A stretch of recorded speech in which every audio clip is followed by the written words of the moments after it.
So welcome, Brian. This is Brian Krock, in a wood cabin by the looks of things. Yep. A saxophone player and guitarist and big band composer, or composer of many things, and has a great YouTube channel with score study and some light music therapy with himself. So yeah, welcome, Brian, and thanks for having me, Mace. Nice to meet you. Yeah, nice to meet you too. So the first question is, why do you have music in your life? All right, so that is a great question because it's so open-ended, and I think it changes for me depending on the circumstances of my life. So right now I have music in my life because it's giving me direction and keeping me somewhat sane and occupied during this horrible pandemic. And it's easy to get mired down in depression right now in America, I think. So I feel lucky to have music to just keep me occupied and centered and focused. But over the years, it's like I said, it's changed. When I was younger, music was sort of like a way to learn who I was, or to learn more about myself, and to sort of like build a self-perception in the world, So, but I think over the past maybe decade of living in New York and working actively as a musician, I've sort of zeroed in on what my goals are and how I'd like to fit in this community. And so now it's just become like, getting up every day and putting the work in and trying to get a little bit better every day. Yeah. So what you said, the sort of the goals within the community. What are those? What are those goals? Well, I have sort of pragmatic goals because I need to make a living. So pragmatically, my goals are just to, if people listening don't know, I'm a woodwind doubler. And since I was like 22, I've been making the majority of my income playing woodwind doubles for Broadway shows and touring productions and things like that. I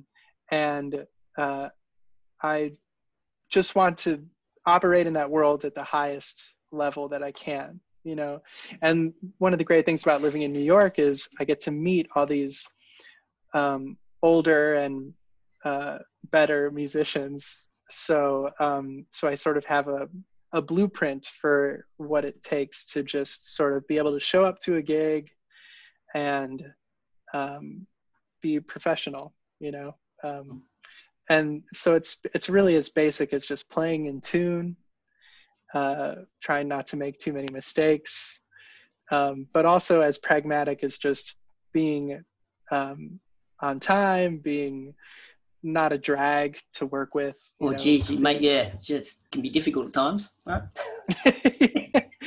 It shouldn't be difficult, but you'd be surprised, there's so many great players who can't seem to figure out that thing.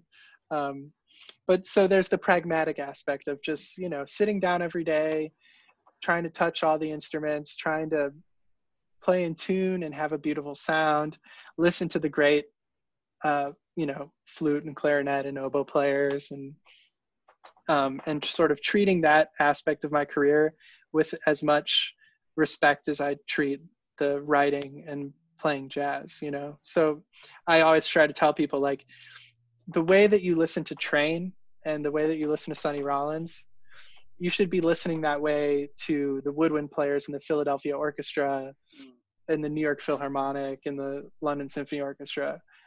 So doing that is an important part of my daily routine.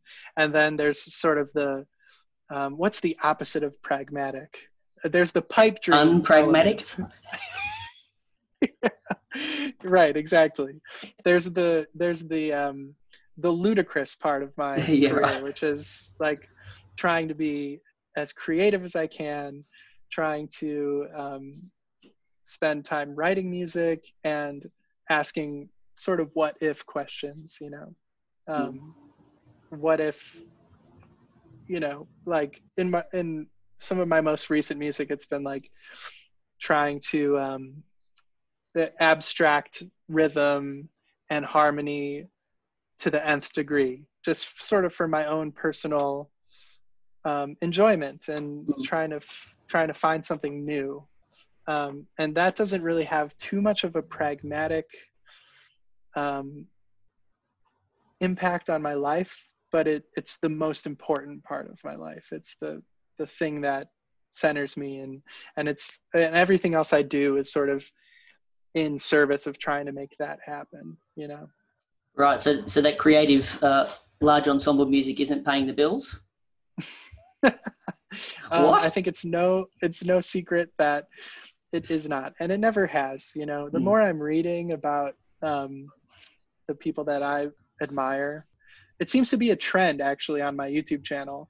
Every artist that I've taken a deep dive into their music, I keep finding again and again, they just put themselves into financially precarious positions. And I've unfortunately done that to myself on numerous occasions. Well, yeah, I noticed that. Yeah, the anger in the recent Anthony Braxton video. Yeah, and it's not really anger, but it's just it just feels so unfair. Unfortunate. I think it's unfortunate for the world because we have this strain, especially in America, I hate to say, we have this strain of anti-intellectualism where we just don't seem to value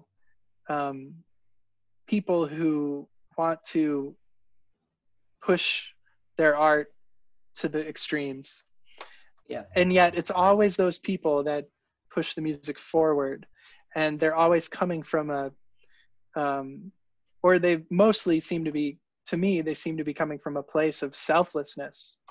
Like they're willing to spend decades of their life essentially in poverty to, in search of something new, in search of, not to sound too, not to overreach, but really in search of the divine in music. Yeah. And it's always been this way in America. It drives me insane reading the history, and then I just see it again and again, especially, with the sort of generation above me, the musicians who I've like sort of most admired and copied sort of their approach to music. And then I get to know them and I realize that they're not being remunerated for their work. And they're just, so it's fascinating to me how people can find it within themselves to keep pushing and to keep struggling. Yeah. Even though the finish line is nowhere in sight, Yeah, definitely. Yeah, just to keep that energy and motivation to keep pushing when you look back and like no one's helping. Exactly. Just like that kind of brings us to the second question, which is how do you make music? I love these questions, Mace, by the way. So how do I make music? Well, I had a formative experience in college where I saw John Hollenbeck give a masterclass. And I really took to heart what he said, which was that every time you approach it, you should try to do something differently, because it's unreasonable to expect different results if you do the same thing every day. So on the one hand, I do appreciate the importance of having a routine. So like trying to block out time every day and devote that time specifically to making music. But within that framework, I try to do things differently all the time. So So I make music differently every day, essentially. Some days I'm making music that I need for a video on my YouTube channel. Some days I'm making music as something for me to practice because it's, you know, something out of reach rhythmically or harmonically or whatever. And so I'll write music to practice. And sometimes I just make music, you know, with my friends or with my fiance. That's just purely for fun. And I think that's important too. And it's easy to forget to do that. Yeah, that's right. Yeah, it's like, oh, music for fun. Yeah, okay. Right, hang on, just let me write this down. So I'm a big proponent of learning as many tools as you can. So, you know, one of the ways that I squander money is by buying music software, and I love that. So I like being able to open a different DAW or a different workspace and experiment within it. A lot of times it sort of just feels like you're just, you know, pawing away at, like, you don't even know what you're doing. Like I love Max MSP, but I have no idea what I'm doing in there. Yeah. But I mostly tend to, if I have like one sort of safe zone for making music, it's just manuscript paper and a pencil. And I try to remind myself, although it's often hard to do that, try not to be motivated by the finished product, like to try not to focus too much on whatever I'm creating, to sort of just focus on getting into a state of flow, filling up lines with music, and then evaluating them later, maybe the next day or a week later. Or sometimes I record like voice memos, and then 6 months later, I'll be going through my phone trying to free up some space, and I'll see, oh, here's a little idea. That was pretty cool. What can I do with that? So yeah, I guess that's a little bit of a vague answer, but I try to keep it fresh and do it differently as much as I can. Yeah. Do you, with all the doors, and does any of those ideas make their way into your, I guess, you know, acoustic instrument music? Sure. Yeah, definitely.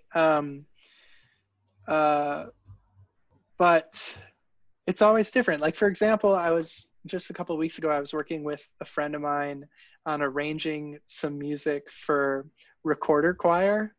And in that case, awesome. We ended up sort of just singing. We were getting very confused because the recorders are all in different keys, and I don't play them all that well, even though I have the whole family of recorders because I needed them for a gig once. So we ended up singing into Logic the lines that we wanted to record, and then I played them one by one, and that turned out to be a really cool process. So the limitation of not knowing how to play a recorder that well ended up being a benefit, I think. You know? Right. Sometimes I'll just like open up Logic or open up Ableton and get a cool sample library and make a groove. And then instead of practicing along with a metronome, I'll find myself practicing along with some random groove, and then that might turn into a song. That's how I wrote a tune called Eyes Beseeching, Hands Gagged on my most recent record with Little. I basically just pressed record, improvised over this groove that was in 13, and then pieced together my favorite segments. So, you know, in that way, I would never have written something like that. Yeah. So the third question is, what excites you musically right now? Right now, what excites me musically is, I'm reading a book about Tad Dameron, and the reason I'm doing that is because a month ago or 5 or 6 weeks ago, I did a collaboration with Steve Swallow. Yes, I saw And that. Very, very cool. What a lovely it guy. was, What a he's lovely the guy. best. Oh my God, what a great guy. It turned into this awesome thing where the reason I got in touch with him is because he was into my video about Carla Bley. And I think he's just very excited about anybody who shows an interest in her music. And we started emailing back and forth like on a daily basis. Awesome. And I was just giddy the whole time. Yeah, I was like, I would just say to my fiance, Molly, like, I got an email from Steve Swallow, you know? And that sort of developed organically into basically a friendship, because he's into James Joyce, and he's really into classical guitar music. And I was a very serious classical guitar player for a while. So we sort of bonded over that. And then when I did a video about him, he sent me an email after that and said, I think for your next video, you should consider doing one of these people. And he said Tad Dameron, Benny Golson, and Chris Cheek, which I thought was really interesting. So I'm doing that because, well, Steve said, if Steve Swallow said, so, and honestly, I don't know that much about Tad Dameron, and there's very little, first person evidence about him. He's got a very murky background, and he wrote a lot of music, but his recorded output isn't that much. So on vacation now, I'm looking into him, and I'm super excited about that. And I've also been listening to this podcast for fun that's called Are You Talking Heads to My Talking Head? Maybe I'll say that again. It's called Are You Talking Heads to My Talking Head? And it's by this guy, Scott Aukerman, who's like a Comedy Central guy. He had a show for a while, but I can't remember what it's called. He's ridiculous. He's just like kind of a ridiculous person. And he had a podcast called Are You Talking U2 to Me? And that was a podcast about U2. And then he had another season that was called Are You Talking REM Me? And then the new one is about Talking Heads. So he's been talking a lot about, he's been playing Talking Heads records, having guests on talking about the Talking Heads. It's been funny and fascinating. Yeah. And a figure that keeps coming up in that podcast is Adrian Belew, a great guitar player who was in King Crimson, but he also played with Frank Zappa, and he also was a member of Talking Heads for a very short moment. And so just before we were talking, I was listening to King Crimson again. They were one of the first bands that I loved as a kid. I was a sort of a prog rock kid, So I'm re-looking at Adrian Belew and King Crimson. So those things are exciting to me. Also, a band that I had never heard of, and I don't know how to pronounce their name, but I'll give it a try. It's a band called Necrophagist, or maybe Necrophagist.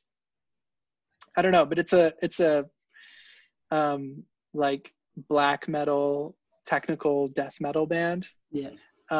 And honestly, somebody on my YouTube page commented on one of my metal videos, you should do a cover of Necrophagist, and I was like, I should check them out, and they're unbelievable. Right.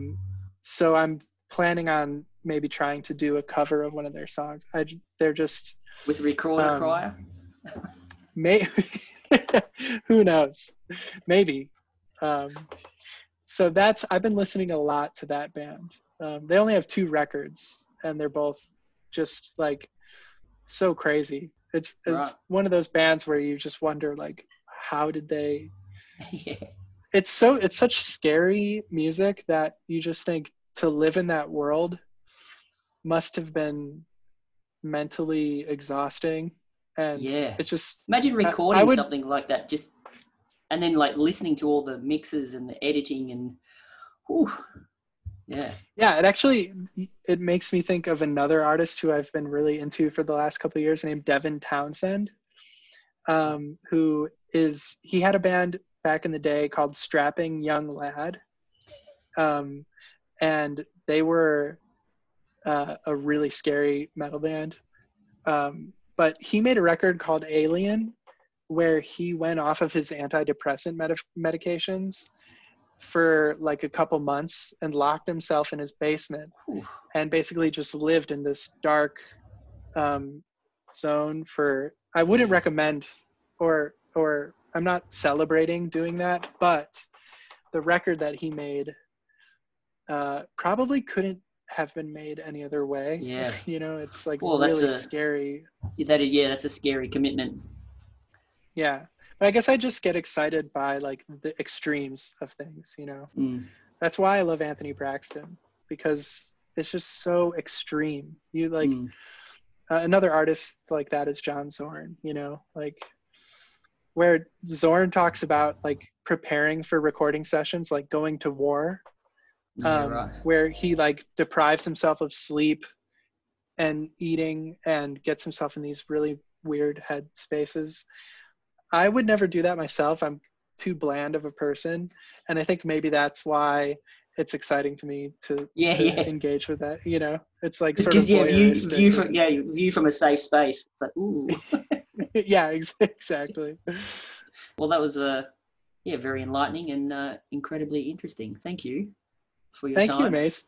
Yeah, I appreciate it. Yeah, and I'll have links to your channel and all your where people can find your music. So cool. Thank you, and hope to meet one day.